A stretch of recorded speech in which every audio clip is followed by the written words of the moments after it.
আসসালামু আলাইকুম। আজকে সেপ্টেম্বরের ৯ তারিখ ২০২৪। লিঙ্কডইনে একটা ভাই একটা প্রশ্ন করেছেন। আমার মনে হলো সেটা নিয়ে একটা ছোট্ট আলোচনা করি। ভাইটি লিখেছেন, "আমি ইংলিশে অনার্স এবং মাস্টার্স শেষ করেছি ন্যাশনাল ইউনিভার্সিটি থেকে। এখন একটা মাল্টিন্যাশনাল বাইং হাউসে কাজ করছি সিনিয়র মার্চেন্ডাইজার হিসেবে। অভিজ্ঞতা ৮ বছর, বয়স ৩২, কানাডায় যেতে আগ্রহী। কোন প্রোগ্রামটা আমার জন্য সহায়ক হবে?" আপনার জন্য কোন প্রোগ্রাম সহায়ক হবে সেইটা আপনি ২ ভাবে জানতে পারেন। এক হচ্ছে কোন একটা পিএনপি প্রোগ্রামে বা এক্সপ্রেস এন্ট্রিতে ফেডারেল গভর্নমেন্টের প্রোগ্রামে পয়েন্ট ক্যালকুলেটরে গিয়ে দেখুন ওখানকার ক্যালকুলেশন আপনি কত স্কোর করেন। সেই স্কোরটা যদি ওই প্রোগ্রামগুলোর যে কাট অফ স্কোর সেটার কাছে থাকে তাহলে তো ওই প্রোগ্রামগুলো আপনি কোয়ালিফাই করছেন। এটা নিজেই বের করতে পারেন। আরো ডিটেইলে স্পেসিফিক্যালি আপনার জন্য কোন কোন পদগুলো খোলা আছে সেটার জন্য একজন রেগুলেটেড কানাডিয়ান ইমিগ্রেশন কনসালটেন্টের সাথে বসলে ভালো। বাট সবসময় মনে রাখবেন যে চাকরির বাজারটা উন্মুক্ত। আপনার যদি যোগ্যতা দক্ষতা থাকে এবং সেই জব টাইটেলের যদি এখানে একটা এনওসিটা থাকে, ওটার জন্য অ্যাডভার্টাইজমেন্ট থাকে, তাহলে এইটা তো আপনি নিখরচে ঘরে বসে আপনি চেষ্টাটা করতে পারেন এটলিস্ট। এই চেষ্টায় তো কোনো খরচ হচ্ছে না, এই চেষ্টায় আপনার কোনো ক্ষতি হচ্ছে না। বরং একটা নতুন দিক আপনি আপনি উন্মোচনের চেষ্টা করছেন। এবং আল্লাহ ভালো জানেন যে আমাদের কোন চেষ্টা উনি দয়া করে কবুল করে নিবেন এবং সেটার সাথে, সাথে একটা নতুন এভিনিউ খুলে যাবে। আমি জব ব্যাংকে ঢুকে একটু দেখলাম মার্চেন্ডাইজার এর জব। আমি এটা স্ক্রিনেও দেখাচ্ছি। ৩১৬ টা জব এই মুহূর্তে দেখাচ্ছে জব ব্যাংকে, যেগুলা ফরেন ক্যান্ডিডেটদের আবেদনের জন্য উন্মুক্ত। তো সুতরাং এগুলোতে আপনি চেষ্টা করতে পারেন। এগেইন কি লাগবে? ইসিএ করাতে হবে। আইএলটিএস টা লাগবে। ৫, ৫.৫ মিনিমাম একটা টার্গেট করুন। ইসিএ করান। সলিড জব এক্সপেরিয়েন্স আপনার অলরেডি আছে। এরপর আপনি শুরু করে দেন এই পদগুলোয় আবেদন করা। আমি এইটার ১ম যে জবটা সেটা একটু আমি স্ক্রিনে দেখাচ্ছি। আ এইটা ব্রিটিশ কলাম্বিয়ার সারে সিটিতে language English, education HSC equivalent মানে ইসিএ টা লাগবে। আপনার যদি বেশি পড়াশোনা থাকে ইসিএ টা সেই পর্যায়ের হবে। যেই পর্যন্ত আপনার পড়াশোনা সেই মানের হবে। কোন সমস্যা নেই। ওটারও এডেড প্লাস পয়েন্ট। কিন্তু মিনিমাম এইচএসসি হলেও দেখেন এখানটায় আবেদনে আপনি যোগ্য হচ্ছেন। জব পাবেন এটার কিন্তু কোন গ্যারান্টি নাই।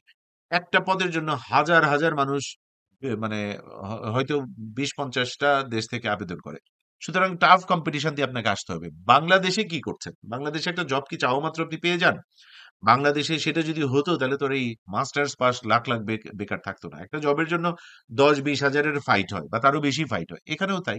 ব্যাপারটা এইভাবে দেখতে হবে আমাদের। আর ২ নাম্বার হচ্ছে এখানকার ফাইটটা ইন্টারন্যাশনাল এমপ্লয়িদের সাথে। মানে একেবারে পুরা দুনিয়ার সাথে মেইনস্ট্রিম এ ফাইট। সো এইটাতে সেরাদের বেছে নেওয়া হবে। সেরাদের মধ্য থেকে সেরাকে বেছে নেওয়া হবে। As simple as that. আপনি নিজে এমপ্লয়ার হলে আপনিও তাই করতেন। কিন্তু again in the first place আমার যদি যোগ্যতা দক্ষতা থাকে আমার তো চেষ্টা করতে অসুবিধা নাই। আমি তো কিছু হারাচ্ছি না। আমার তো টাকা পয়সা খরচ হচ্ছে না। আমি তো ঝুঁকির মধ্যে পড়ছি না। আমি তো প্রতারিত হচ্ছি না। যেহেতু এটা জব ব্যাংকের ফরেন ক্যান্ডিডেটদের জন্য উন্মুক্ত, ঠিক আছে। আমি ঘরে বসে একটা সিভি কভার লেটার করে এটাতে আবেদন করি। This should be the idea. Of course আবেদনে কমপ্লাই করার জন্য আপনার ইসিএ টা লাগবে। ইসিএ টা ৫ বছর ভ্যালিড থাকবে। আইএলটিএস একবার ইন্টারন্যাশনাল মানে আইএলটিএস এর একবার আপনি স্কোর পেয়ে গেলে জিটিতে এটা তো ওয়ার্লড ওয়াইড ২ বছর ভ্যালিড থাকবে। সেটা তো অন্যান্য জায়গায় আপনার পথ খুলে দিতে পারে। আর এই আইএলটিএস এ একটা মিনিমাম স্কোর করার জন্য আপনি ইংরেজি যে আবার ঝালাই করবেন, এই দক্ষতাটা শান দেয়া নতুন দক্ষতাটা তো আপনার সাথে রয়ে যাবে। সুতরাং এটা সবকিছুরই ক্রস কাটিং বেনিফিট আছে। এক্সপেরিয়েন্স ১ থেকে ২ বছর অন সাইটে থাকতে হবে। উম অ্যা অ্যাসেট ল্যাঙ্গুয়েজ হচ্ছে আপনি যদি পাঞ্জাবি ল্যাঙ্গুয়েজ জানেন তাহলে এটা একটা অ্যাসেট ল্যাঙ্গুয়েজ হবে। এটা কিন্তু ম্যান্ডেটরি না। মানে এটা একটা এডেড প্লাস পয়েন্ট। যেহেতু সারি সিটিতে বেশিরভাগ হচ্ছে অ্যা এ পাঞ্জাবিদের একটা বড় কমিউনিটি আছে। ওরা ওইখানে রীতিমতো ব্যবসা-বাণিজ্য ডমিনেট করে। সুতরাং ওটার প্রেফারেন্স থাকবে। আমি যে জবটা দেখাচ্ছি সেটাতে এটা বলছে। সব জবে আবার এটা না। এটা দেখতে আবার অন্য আরেকটা জবে হয়তো আরেক দেশের ভাষার জন্য প্রেফারেন্স থাকবে। এগেইন আপনি চেষ্টাটা করবেন, চেষ্টা করতে অসুবিধা নাই।